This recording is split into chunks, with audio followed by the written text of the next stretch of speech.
ఒకరోజు శంకరాచార్యులు వారు నదికి స్నానానికి వెళ్ళారు. పొద్దున్నే వెళ్ళి అమ్మో రక్షించండి అని చెప్పి నన్ను మొసలు పట్టుకుంది అని గట్టిగా అరవడం మొదలుపెట్టారు. దాంతో తల్లి అయ్యి బాబాయ్ నా పిల్లవాడిని మొసలు పట్టుకుందా రక్షిద్దాం అని చెప్పి గబగబా బయటకు వచ్చింది. వచ్చి చూస్తే మొసలు పుచ్చుకుని లోపలికి లాగేస్తుంది.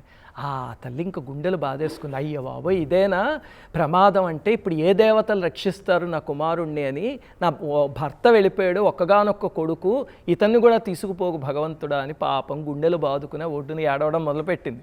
మరి ఆ నీళ్ళల్లో ఉన్నది కూడా భగవంతుడే కదా.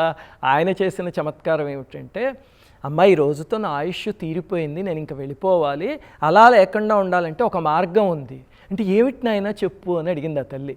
అంటే ఏమీ లేదమ్మా, నేను సన్యాసం స్వీకరిస్తే కనుక సన్యాసం అనేది ఇంకొక జన్మ లాంటిది, అందుకని ఈ జన్మ ఇక్కడికి అయిపోయినట్టు కొత్త జన్మ వచ్చినట్టు కాబట్టి నా ఆయుష్ పెరుగుతుంది, నీకు సంతోషమేనా అని అడిగారు. అడిగితే ఎలా సంతోషం నాయనా, నువ్వు చక్కగా వివాహం చేసుకుని పిల్లలు వీళ్ళందరూ ఉండాలని కోరుకున్నా నేను అంటే, కుదరదమ్మా నేను బ్రతకాలి అంటే అదే మార్గం అని చెప్పారు. ఏం చేస్తుంది ఆ తల్లి, సరే నాయన అని అనుమతి ఇచ్చేసరికి ఆయన అప్పటికప్పుడు సన్యసించారు. అక్కడే ఆపత్ సన్యాసం. వెంటనే ఆ మొదస్సలి వదిలేసి వెళ్ళిపోయింది.